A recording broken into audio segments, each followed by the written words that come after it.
to the further contribution of this national workshop. Thank you very much, Professor R.B. Marathe, for first of all giving me this unique invitation. I think this is the first time that I am giving a virtual talk. So this is, I've never done that. So this is something which is new for me as well. I also would like to thank Dr. N. Patil for allowing this national workshop to be organized. I also would like to thank all the organization, committee members who have been putting a lot of efforts into developing this workshop. Good morning to all the participants who are here.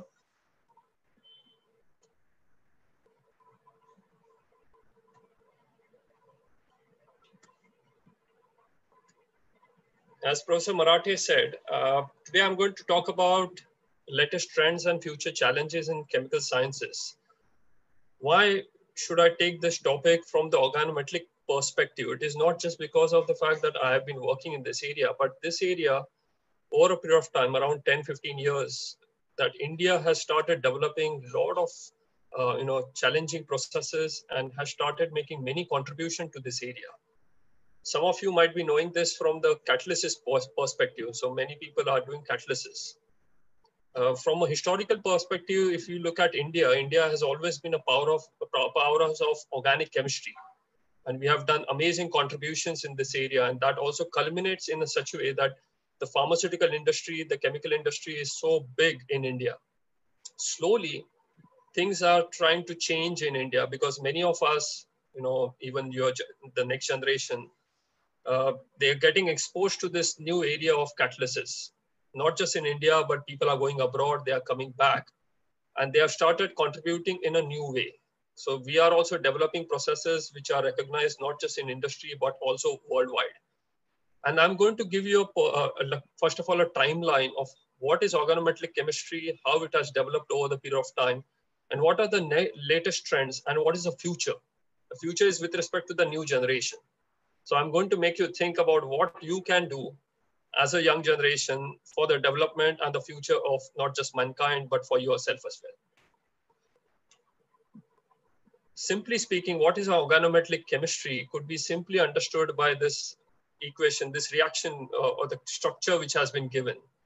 We know one thing, that carbon has an electronegativity slightly higher than generally the metals which are involved. So if you look at the alkali, alkaline earth metals as well as transition metals, they'll commonly have electronegativities which are around 2 or less than 2, which means carbon commonly will be having a slightly higher electronegativity. And why is that important? Because in case of organometallic chemistry, the word itself, if you see, organo and metallics, that means there are two areas which are combined together. Metallics is commonly the properties of metals. We know it as inorganic chemistry. Organo itself suggests that it is organic chemistry. So this is a perfect amalgamation of organic and inorganic chemistry coming together, resulting in formation of a new area. Now, this area was not known up till 1985. There's a lot of work which was done earlier, but 1985, scientists thought that there is enough amount of critical mass which is now developed, where this type of carbon metal bond formation or carbon metal bond complexes are being developed by people, and there is a lot of interest which has got recognized by people around the world.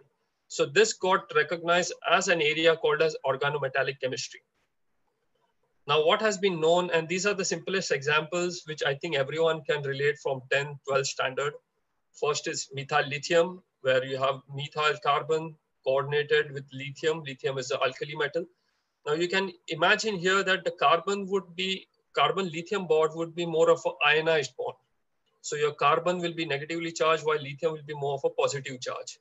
Same thing goes for Grignard. Grignard, again, a very, very important reagent. Magnesium is +2. So you'll have a CH, the CH3 with carbon, which is negatively charged, and chloride, which is again negatively charged, while magnesium, which is an alkaline earth metal, that will have a +2. Gilman reagent. Now, this is a Corey-House reaction. If anyone must have already done it, undergraduates.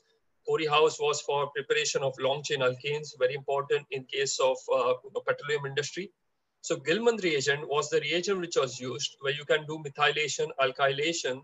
So there is a methyl transfer, CH3 minus transfer onto the various groups which are present, and you can have long chain alkane synthesis.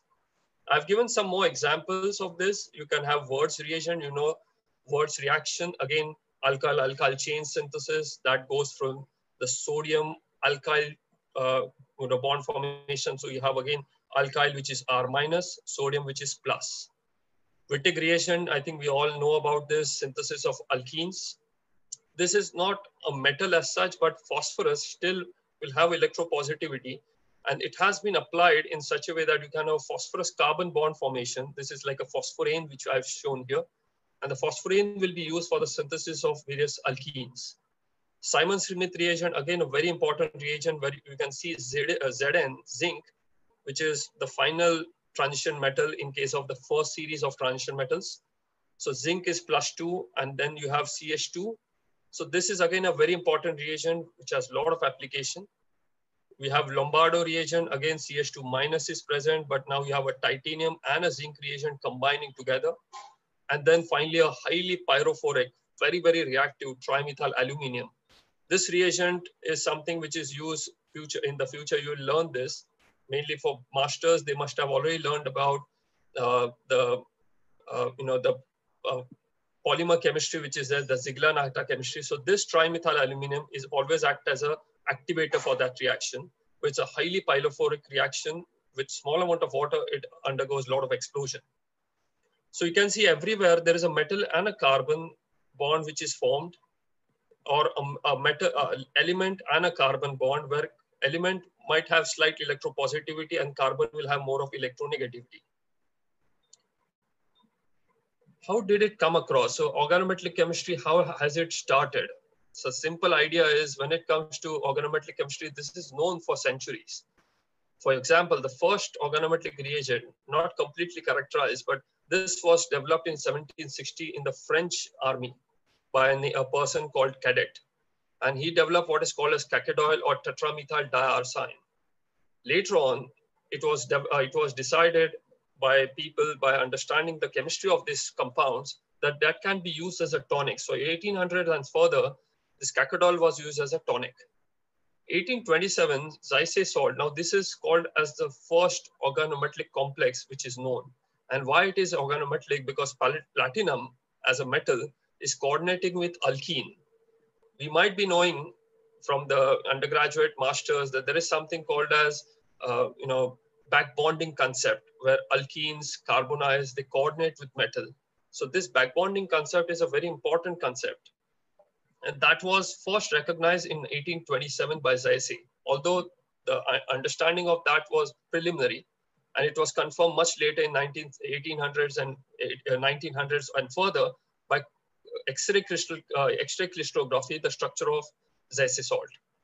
Further, 1863, 90, you can see the carbonyl complexes coming through. So you have Mond complex of nickel tetracarbonyl, you have platinum carbonyl complexes. They are very important carbonyl releasing complexes for carbonylation reactions. But it is 1899 which was the breakthrough, and that was the Grignard reagent. So Victor Grignard developing the Grignard reagent, and now we know what applications it has shown over a century. 1900s also saw the alkene hydrogenation chemistry. Why importance has grown over the years is because of this area, or this name called as catalysis. Catalysis is always related directly to organometallic chemistry. And that's why if we look at the Nobel Prize winning contributions in the area of organometallic chemistry, there are around 12 to 13 Nobel Prizes which have been recognized, which is a very massive number if you look at it. The first reaction which got the Nobel Prize, and you can term it not more of organometallic, it is more of catalysis, heterogeneous catalysis to be in the right way. So Wilhelm Ostwald, with the Ostwald reaction in 1909, was given the Nobel Prize for using platinum and rhodium heterogeneous catalysts, so surface catalysis, for the first time for synthesis of nitric acid from ammonia. And why nitric acid was important in those 1900s, you can imagine 1914 was the World War I. So nitro compounds, which are high energetic molecules, TNT, for example, as explosives. So for development of such molecules, nitric acid was one of the key starting materials. But it laid the foundation that catalysis could now be developed further, and you can have various not just academic, but various industrial processes which can be developed using catalysis or organometallic chemistry. And the very good example of organometallic chemistry, which is on commercial scale, was recognized in the form of the Paul Sabatier hydrogenation chemistry. Now, you know nowadays that we use Raney nickel for hydrogenation, but that time it was finely divided nickel. It was again a heterogeneous catalyst, and on the surface, you can have alkenes, which will coordinate. Again, we have talked about this part. It is via this back bonding concept. Hydrogen will also get activated, HH will get activated, and then hydrogenation of these alkenes will take place. What was the application? Was the various unsaturated fats to be converted into oils which are saturated. That was one of the major application of this nickel hydrogenation chemistry. So you have all the various double bonds in unsaturated fats would coordinate to nickel and will be hydrogenated to form saturated fats. At the same time, in the same year, 1912, Victor Grignard also got recognized for his work on magnesium as Grignard reaction. So you can imagine two very important contributions from the organometallic chemistry point of view being recognized in the same year itself. Alfred Werner, now he is generally recognized as the main starting point of organometallic chemistry or the father of organometallic chemistry. Although if you look at the number of complexes he has made, which is numerous, none of them had a metal carbon bond. Interestingly, what was the contribution of Alfred Werner was to develop complexes, and the complexation chemistry, which now is so well developed, was first introduced by Alfred Werner. He was criticized heavily because none of these characterization techniques, what we have now, were available at that time in 1900s to characterize all these complexes that he had made. And most of them were cobalt amine complexes, nickel amine complexes, molybdenum manganese amine complexes. But he had proposed the structure stating that, yes, this could form a very important structural feature. And he only had element analysis to confirm what is the structure. He got the Nobel Prize in 1913. He was from ETS Zurich, Switzerland. And 1960s, when single crystal X-ray was available, all these complexes which were sealed in vacuum sealed bottles, when they were checked for single crystal, all of them, 100% were confirmed by the structure. So it was a very, very important contribution in the light that he had no characterization technique as such involved or available for developing this.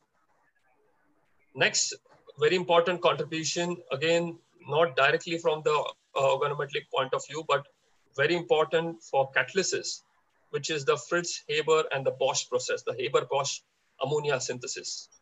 So you have nitrogen, which is used, and hydrogen, which is a gas, and they combine in presence of osmium, iron, or ruthenium, again, a heterogeneous catalyst, and would lead to the formation of liquid ammonia at very high temperatures. Next part was in the 1930s. So 1918 was Fritz Haber and Bosch, while in 1930, it was Hans Fischer. It was the first of the Fischers. Fischers, they were Germans, and there are two Fischers which are there. Hans Fischer is the first one. Hans Fischer got the Nobel Prize for a biological point of view structure. Now this is the heme, part of our blood, what we call as heme. So iron, which is present as a transition metal in the heme. Again, you can see the structure of the heme.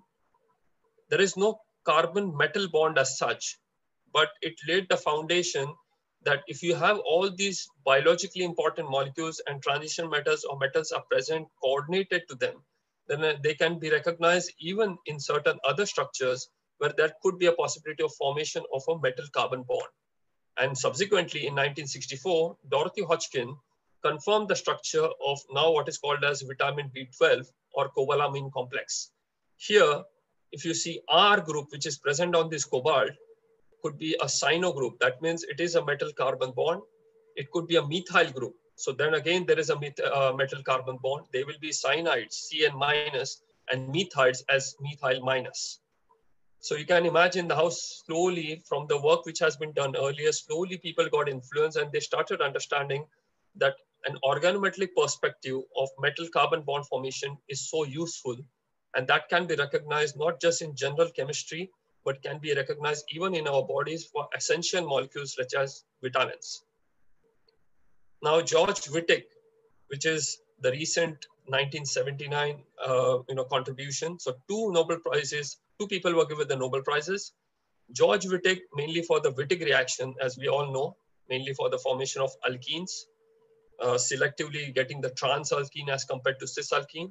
But it goes through a very important phosphorane type of molecule where P is plus and the carbon gets a negative charge. We have already discussed this, that this is not exactly a transition metal, but this is an electropositive element and directly attached to an electronegative carbon. And then you can result in the formation of this type of highly substituted alkenes. Similarly, it was Herbert C. Brown who exploited boron. As compared to carbon, again, boron will be more electropositive. So you have the borane, the hydroboration reaction, where again carbon will be coordinated with boron, and then you can oxygenate or you can oxidize alkenes directly to alcohols. So this is a very important synthesis for organic chemistry and the very important contributions which are coming from these two groups. Carl Ziegler and Giulio Nato, this is a very interesting subject. We are talking about polymerization chemistry. I'm not going to dwell much into this part because we are going to discuss it further again. But with respect to polymerization chemistry, titanium played a very important role as well as vanadium. And there is a titanium carbon bond formation which slowly starts proliferating. It is an initiation reaction which has been shown. I spoke about aluminum complex compounds which are there. So this is an activator which is there, the diethyl chloro aluminum. And then you have alkenes which coordinate, resulting in the formation of a polymeric chain. So this was recognized in 1963. This was one of the fastest Nobel Prizes, because from the initiation, within 8 to 10 years, this area was recognized and Nobel Prize was given. The next, Ernst Otto Fischer and Jeffrey Wilkinson in 1973. Now what we know as a very important sandwich type of complexes, where nickel and iron-based sandwich complexes of cyclopentadienyl anions or benzene could be synthesized efficiently. Similarly, in 2001, the asymmetric hydrogenation, rather than the nickel hydrogenation, now the asymmetric hydrogenation by synthesizing proper palladium, osmium, rhodium, and ruthenium complexes by the group of Noyori, Knowles, as well as Sharpless, led to the formation of very important area of pharmaceutical development. So pharmaceutical drugs, which requires hydrogenation to be taken care in an asymmetric manner. This was first introduced in the 1970s, but it was 2001 that these three scientists got Nobel Prizes. And finally, a very important concept of carbene acting as coordinators to metal and activating. So you have a carbene like this CH2, which is beyond here. You have this PH with the CH here. These are the carbene complexes which have played a role for the Schrock and Grubb catalysts in case of a very important area called as olefin metathesis. Again, something like a rival for polymerization chemistry. This is my area. I'm really fascinated with this, but there is a reason for this. Palladium catalyzed reaction, which was awarded the Nobel Prize in 2010 to Richard Hegg, Akira Suzuki, and Aichi Negishi. These are the various applications using palladium, rhodium, nickel catalysis, and this is called as a cross-coupling reaction. All of these molecules, if you see, all of these are drugs, natural products, bioactive molecules, which can be synthesized very efficiently. And wherever there is a bold bond which has been given, that's the bond which has been formed very efficiently using this type of chemistry. So that is all about how the Nobel Prize, how the past was, and what really is for organometallic chemistry to grow from this point of view. So we are going to now look at the trend which is going on right now, the present of coupling chemistry, of catalysis, of area which is so important, which is going on in India, around the world, has played a role in the various processes which are there in industries. And now that India wants to be a powerhouse of all the pharmaceutical and chemical industry, this is something which will be a very big contributor into that area. We are already doing as a group contribution towards various processes which are going on in the company. And we will give you some glimpses of our work as well in this area. Traditionally, we always know from the organic chemistry point of view that if you have an electrophile, it reacts with the nucleophile, the substitution nucleophilic reactions, and result in formation of a product. In case of metal, the same ideology is there, that if you have a cross-coupling reaction, it is an electrophile with carbon which is electropositive. You have a nucleophile which is carbon which is electronegative, metal which is going to mediate it and result in the formation of a CC bond. Now, CC bond is not a very easy bond to form. Reason being, there is no electronegativity difference between this bond, and that's why the energetics is very high. An example has been given here that you can have this as a simple aryl halide, simple like chlorobenzene. You can react it with this Grignard, which is phenyl Grignard. If you just try to react it on its own without the metal, there is no reaction at all. So the metal plays some role into coordinating with these species through a catalytic cycle and result in the formation of this biaryl product. So this is the traditional way of synthesizing, and this has been done for last 20, 30 years. But the new trend is breaking the rules of organic chemistry. We have never heard in organic chemistry that you can have an electrophile reacting with an electrophile or a nucleophile reacting with a nucleophile. But metal can allow that. So nowadays, electrophile can react with the electrophile. So we can have a aryl halide or alkyl halide reacting with another alkyl halide. Metal plays a very important role here, catalyzes the reaction, and you get CC bond formation between two electrophiles. Now, this was not visualized by organic chemists. Very recently, this is around 10 years of work.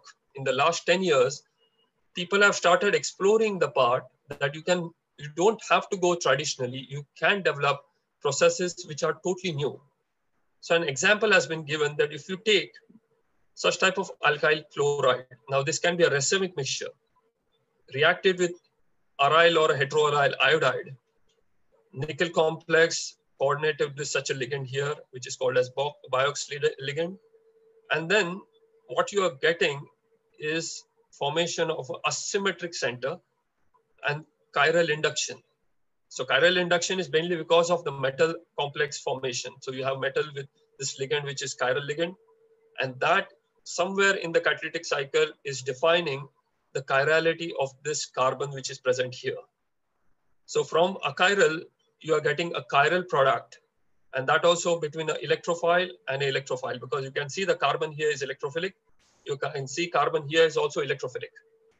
Same thing goes when it comes to heteroatoms. So if you have a heteroaromatic pyridine type of compound, it can also react with alkyl halides, and you can get products which are alkylated pyridines. This was not an easy task, and you have to use Grignards or various reagents, and sometimes it is not feasible. Similarly, you can have a nucleophile reaction, again, a totally new concept, which is not there in organic chemistry, because you can commonly imagine that they should repel each other. But if you fine tune the metal by using various ligands, then the metal can easily catalyze a nucleophile reacting with the nucleophile, resulting formation of again a CC bond. Now it overcomes many challenges, because let's say you have more of nucleophiles which are present in your lab, or maybe it's better to prepare Grignard reagents. And if you can fine tune the reactivity of Grignard reagents, you can get the products which you want, and you don't have to worry about other substrates. Similarly for electrophile, you don't have to convert it into a Grignard. You can simply use normal alkyl halides which are present in your lab, and you can prepare these molecules. As compared to the Grignards, boronic acids are easily available, much more widely used. And this is a contribution from our group. For the first time, we have shown that with the heterogeneous catalyst, you can have heterocoupling, which is again nucleophile coupling of a two boron reagents together, resulting formation of CC bond. And you can have a variety of substrates which you can use. So this is again a new concept which is coming through from the cross-coupling point of view. Next part is when we are looking at various processes in companies, company people always come and say that we don't want to invest into using multi-steps. People don't want to use multi-steps. 1 step, 2 steps is enough for them, because that is cost effective. But none of the processes which we are using will allow easily these steps to be converted into a single step or two steps. You can imagine, let's say if you want to develop a drug and someone comes to you and says that this is a 5-step process, but can you do it in 1 or 2 steps? Now, this is not easy. But nowadays, metals have played a role into catalyzing reactions in the same pot by using 1, 2, or sometimes 3 metals, which can be combined in the same pot, and directly from a simple starting material, you can directly get products which are either complex molecules or directly drugs. So this area, which is called as multimetallic catalysis, the conventional way of synthesis would be this way, that you add A and B starting materials, catalyst 1, you purify it, take B or C product, add it, then B reacts with C, you get the catalyst, second catalyst, and then you get C product. So it goes on and on and on. And every time there is a purification step. Now companies don't want that. So there is one classical sequential step where you add A, you convert it into B with one catalyst, but you don't isolate. You add catalyst 2 at the end of the reaction. You see that the reaction has gone to completion to B. You add catalyst 2 and you convert it directly in the same pot to product C. So you isolate only C. So from A directly to C. So you have cut down one step. Or you can do one more thing. You can simply add A and B together. So A is in the pot. You have catalyst 1 and catalyst 2 added directly. B gets product formed in between, directly gets added up with the catalyst 2. And finally, what you're getting is all A getting converted to C in one single pot. So now you have cut down one more step. In one procedure itself, this is called as a bimetallic system, 2 catalysts in one pot. This is a great example, and it suggests that, when 2 people are on the same bike and when they are paddling, it is a faster reaction. It comes from the biological perspective that there are certain hydrogenases, metalloenzymes, such as this one, which has been given, the Fe and the Ni, which is nickel. They are able to catalyze 2 to 3 reactions in the same cavity without changing its form. And if we get bio-inspired, that means we get inspired from what is being done in nature. Something like this is also mimic of what is happening in nature, a very, very easy mimic. So what are the examples? So this is one classical example from our group. What we have done is, this is a uridine molecule. This is a nucleoside. You can react it with the alkyne. This is called as a Sonic-Shira reaction. This is a sequential reaction. So one case, it is a palladium which is reacting. It forms this product, but we don't isolate this product at all. And then we add copper to directly get this product. This is a drug. This is a direct drug molecule, which is called as FV100. So what you have done is you have cut down on one step and you have directly started from uridine, iodouridine, and you directly get the product as a drug molecule. So you are increasing the productivity, you are reducing the steps, you are reducing the workup procedure for companies. And this is something which companies want nowadays. Similarly, you can have a step where silver is acting as one metal, which is oxidizing, palladium is cross-coupling. It can be added in the same solution, and what you are getting directly is a product. So this is the esterification reaction. You're starting with aldehyde, and without anything reacting the solution, when you are doing the reaction in methanol, you're directly forming esters. Otherwise, the whole procedure is aldehyde to acid, acid to ester. So there is a step. And many times there are many very, very reagents which are like chromic acids and other reagents which are used. So this cut down on all these things. This is a starting material, benzyl alcohol. So we are not isolating benzaldehyde at all. From benzyl alcohol directly you're going to ester. This is a very important reaction. Why? Because CO2 is a big problem. We are going to discuss it further. So when it comes to CO2, hydrogenation of CO2 resulting in formation of methanol, which is a very important substrate useful for various reactions. So if you use directly the CO2 hydrogenated in presence of these 3 catalysts, so this is the proper trimetallic tandem. What it does is it gives you directly methanol. There is no other substrate which you have to add, no workup procedures, nothing. Next, we come on to another very important area, what is called as CH bond functionalization. I'm not going to go into all these things, but just to let you know, traditional coupling, we have seen one thing, that if you take benzene, first of all, by, let's say, electrophilic substitution, aromatic electrophilic substitution, we have to convert it into something like aryl chloride. This is the chlorination reaction.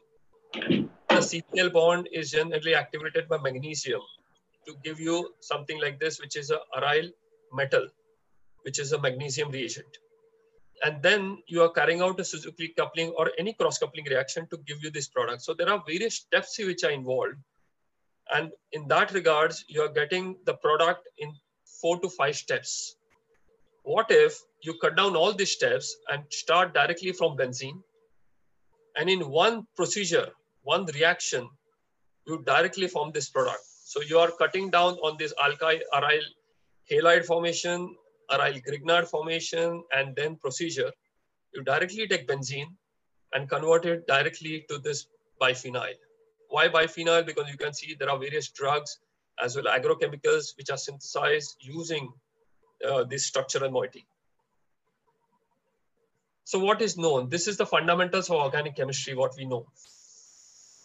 When you have an electron donating group on benzene ring, aromatic electrophilic substitution generally takes place in the ortho position or in the para position. There are certain groups such as acetanilide, for example, NHCOCH3. Because of the COCH3, the ortho groups, generally the electrophilic substitution takes place to a less extent, and it is mainly a para-selective group. So something like that, you can imagine that if you have electron donating, you'll always have an ortho or a para product. While if you have electron withdrawing, such as nitro group, the electrophilic substitution will always take place in the meta position. Now, these are the fundamentals of what we know as organic chemistry fundamentals. This is same thing which has been represented here. So you can have various groups which are ortho-directing. You can have nitro, which is meta-directing. You can always have, again, para-directing groups. But can we change this completely? Can we change this reaction so that we get an electron donating group to allow the electrophile come into the meta position? While if you have a meta-directing group, can it allow the reaction to happen either in the ortho or the para direction? Now, this will be something which will be totally new, and it will break the fundamentals of what we know of organic chemistry. And it was done in 2009. So Matthew Gaunt was able to do this. He used electron donating group, and what he saw was selectively copper was able to activate only the meta position. There is no reaction at ortho and the para position. Now, this is not known. Why it is so important? Because till now, industries might be wanting such type of products which are unique products. They might show better reactivity. They might have power application in drugs and other applications. But it was not possible. They have to do a lot of functional group transformation in order to get this product. Now, this is a straightforward reaction. Take any electron withdrawing group, electron donating group, and it only selectively goes in meta position. Similarly, you can imagine that now if you have this position, which is a para position, and you have an electron withdrawing group, ketone is an electron withdrawing group, nitro is an electron withdrawing group. So if you have, or even amides, so if you want to activate only the para position, you don't want to look at this meta and ortho. Nowadays, people have done this. They have been able to activate only the para position selectively to get products which are very important. There are various processes, natural product synthesis, drug synthesis, which require only para activation. Otherwise, you get very low yields. This was first done by Debabrata Maiti from IIT Bombay. So we should be proud of the fact that this type of science now is happening in India as well, that we are setting the trend of what type of reactions which are happening, and new trends which are happening in this area also are being done in India. So this is one example where rather than ortho and meta, you're blocking the ortho and meta, and you're only allowing para selectivity for an electron donating or a withdrawing group. These are the examples from the biological point of view. So again, nucleosides can be easily functionalized. You can do CH activation on this benzene, and this type of pyridines, purines can be easily functionalized. You can take peptides. Now this is called as late stage reactions, where directly a long chain peptide can be functionalized the way you want to, or it can even be cyclized in a single procedure. Or you can take a large number of amino acid peptide. Now this is a polypeptide or a tripeptide, and then you can functionalize it again to form this type of cyclic systems. This was unimaginable for last 40, 50 years of research in catalysis. But nowadays, this is going to be a very important breakthrough. A lot of work is going on in this area now. This is more fascinating. We have always been knowing about carbon nanotubes. We have been fascinated with carbon nanotubes, but not many applications have come out of carbon nanotubes. Interestingly, carbon nanobelts, a belt which you can wear, what we are fascinated with. So people have prepared now a carbon nanobelt using CH1 functionalization. You can see this belt, and you can imagine there is you have a 12 carbon atom, like a benzene ring, which can fold on its own and form the belt. You can have 16, and you can have 24, and further and further. Now, last 5 to 10 minutes. Can I have 10 minutes, Dr. Marathe?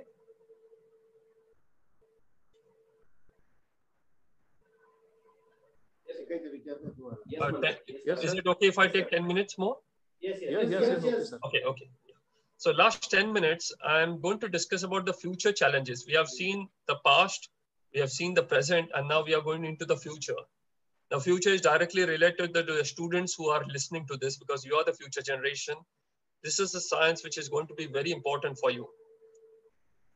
First, I'm going to talk about all the disasters. This is one of the major disasters which we cannot really see, but we still can feel it. Carbon dioxide, the release of carbon dioxide. This is a very, very important area. And you can see this chart which I've shown from 1,000 years, that means around 1,000 years back. If you see the change in temperature of Earth, it was always in the negative. That means there was no change as such which was happening. It was constant to a large extent. And the air was very clean. Up till 1800s, if you see 1800s, around 1900s as well, the temperature was very good. Suddenly, 1900s, the industrial revolution happening, there is a major spike. It is going into zero, which is still okay. But then from 2000 onwards, you can see the temperature has gone up to 0.6, which is a plus 0.6 degrees change in the temperature of Earth. Now, this is a massive jump. What it does is, this is one picture which you should look at. This is a glacier which is there in Norway. This was in 1900s. You can see it in 1960s. It's already gone. And in 2015, it is water. There is nothing of glacier which is remaining. This is same thing which is happening around the world, in Antarctica, Arctic, everywhere. And the water level in the oceans is increasing drastically. This is one example. This is really happening. Jakarta in Indonesia, the government is so tense. You can see on the left-hand side, what you are seeing, the water level is the real water level of the ocean. This is the sea level. While Jakarta is around 2.5 feet below the sea level. You can see the water. And what has now been decided by the government of Indonesia is they want to change Jakarta as the capital of Indonesia, and they want to go to what is called as Borneo, which is internal part of Indonesia. Reason being, within next 5 to 10 years, this might go lower, and the amount of water, the water level in the sea might increase further and further. Every year there are many floods, and you can imagine why. These are all floodgates which have been built here. We have already seen a lot of problems. We have seen Australia fighting wildfires. We have seen droughts all over the world. And now, today itself, we are seeing a major cyclone coming to Mumbai. Now, this is unheard of. Last year, there was one which went away from Mumbai. Now, we are on the path of Mumbai going towards the north of Mumbai, Maharashtra, and into Gujarat.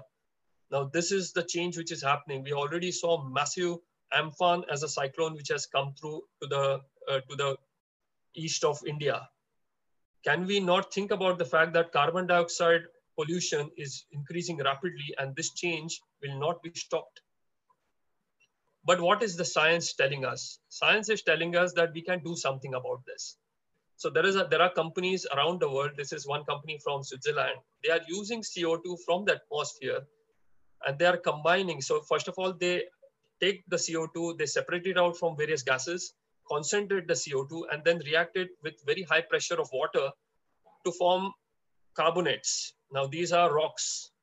So they are put directly into the very, very depth of earth, and you can form rocks there. Now this is very expensive technology. You can imagine this. And India really cannot afford, or developing countries cannot afford this. But there is hope. This is one technology which metal has played a role in. This is zinc catalyzed reaction. What companies like BASF and Bayer, they are doing is they are absorbing this CO2 and then converting a lot of this CO2. So carbon cycling is happening and the CO2 is converted into all these urethane, the polyurethanes. You can see the unit which has been shown here. So this is biomaterial science coming out with this using zinc. Similarly, aluminum silicates or aluminum-based metals have been used for synthesis of polycarbonates. And this has also been commercialized. This is being done again on very large scale. And people have started using it as a polyurethane foam and various processes. So metal can play a role in developing a technology which can slowly absorb the CO2. Absorption is a different process, but at least when you concentrate the CO2, converting into very important fine chemicals and compounds can be carried out using this. And already India, various companies are looking at this technology. They are looking at developing new technologies with the atmospheric CO2. And we are also working on it in ICT. Last but not the least, polymerization reaction. I said in the earlier slide, polymerization was the fastest Nobel Prize. There are only 1 or 2 Nobel Prizes which are given at a rate which is the inception or when the technology was developed, and within 5 to 10 years, the Nobel Prize was given. This is one area, polymerization, which has grown rapidly. And we always say that our lives have become polymeric now because everywhere you can see polymers. But there is a nice story to this, that in 1951, when this discovery of polyethylene was done by Carl Ziegler, it was Carl Ziegler and Guello Natta together developed the isotactic polymer, which was using titanium in 1952, and then what is called as a syn-diatactic polymer. I've shown it here. So syn-diatactic is something which is methyl behind the plane of paper, one methyl behind the plane of paper, all others above. While when all the methyls are above the plane of paper, you can see the slight steric hindrance will be there. That is called as isotactic polymer. Around the same time, there was another set of scientists in America, Paul Hogan and Robert Banks. They were also working on the same procedure, but they were using nickel oxide and chromium oxide. Not many people know this, that in case of Ziegler-Natta chemistry, there was a lawsuit which was filed. And the lawsuit was filed by 3 scientists, or 3 set of scientists. First one was Ziegler, then it was Paul Hogan and Robert Banks, and there was one more, Zels from Standard Oil. These 3 scientists, or 3 set of scientists had put up a lawsuit. Although Nobel Prize was given to Ziegler-Natta in 1964, but it was 1983 that it was decided by the International Law of Justice that the patent was awarded by for Paul Hogan and Robert Banks. Although now it is not possible that the Nobel Prize will be handed over. Why this is important? Because polymer has also created a major problem for us. If you look at the amount of polymer synthesis which has taken place is in tons, million tons. But majority is slowly started to go into the oceans. You can talk about landfills which are happening. All the polymers are now in the oceans, and it is almost 100,000 tons. If you see on the left-hand side bottom picture, is a very interesting picture. The title of, there was on this date when this picture was taken, it was about, in the newspaper, there was a title which was given that Mariana Trench for the first time humans have been able to go to Mariana Trench, the deepest point of the ocean. And rather than giving any other detail, the photo was of polymer. This is a polymeric, this is a polymer which is at the bed of Mariana Trench, which suggests that polymer has also reached the lowest point of the ocean. Okay. This is how much we have polluted. And now the food chain, what we are looking at, how does it happen? I'm just going to give a slight detail. How it does it happen is through what is called as a North Pacific gyre.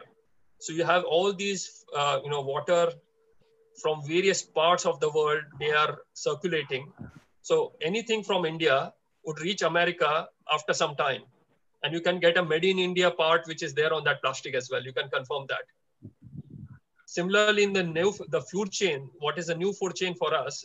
Those, let's say someone who is eating fish, plastic in form of microplastic. And how does it happen? Our clothes, when we are washing it in the washing machine, microplastic is generated and that goes into the ocean.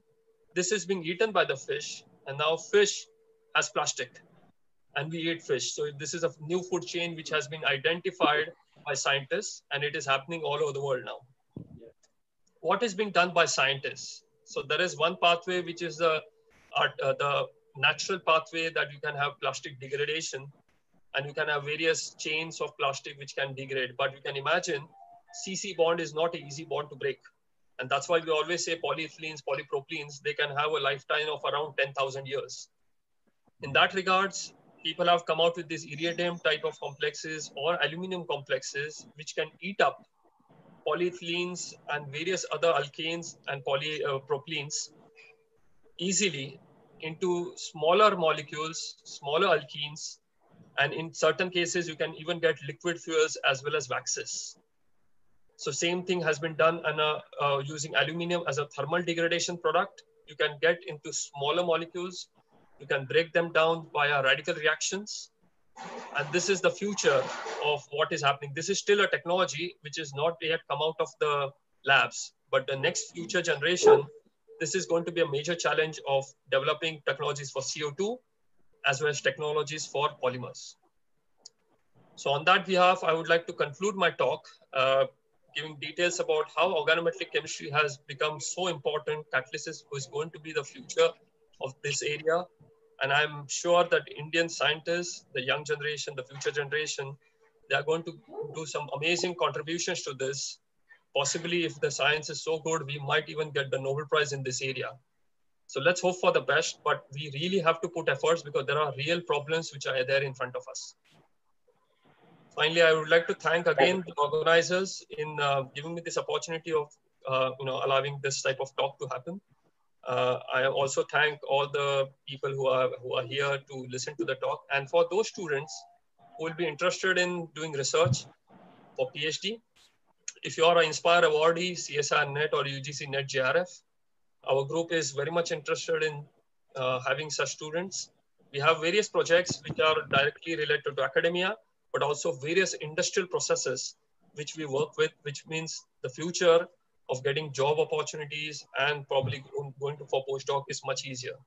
So if you want to have any other information, my website has been given here, and you can simply email me on ar.kapdi. So thank you again for giving me this opportunity, and I'm happy to take any questions if there are.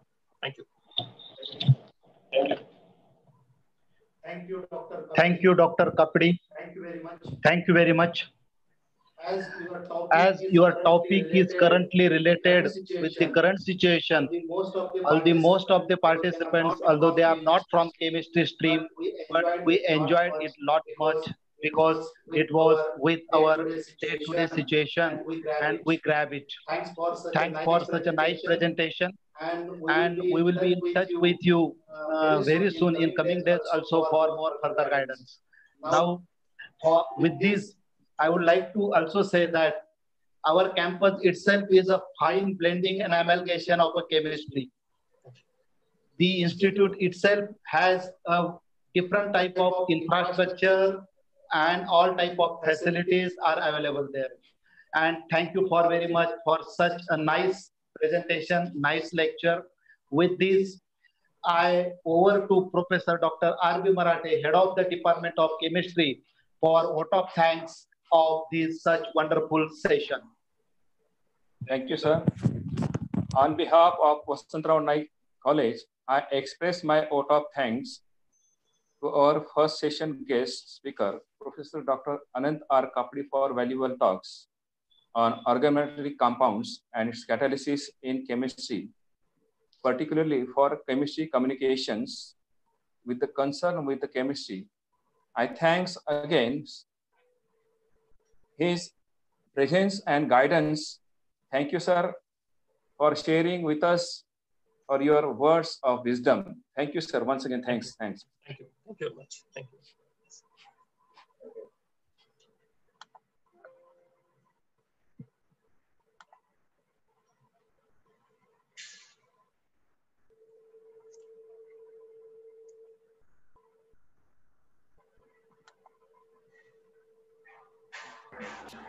With this wonderful presentation, the first session of 3 days national workshop is over.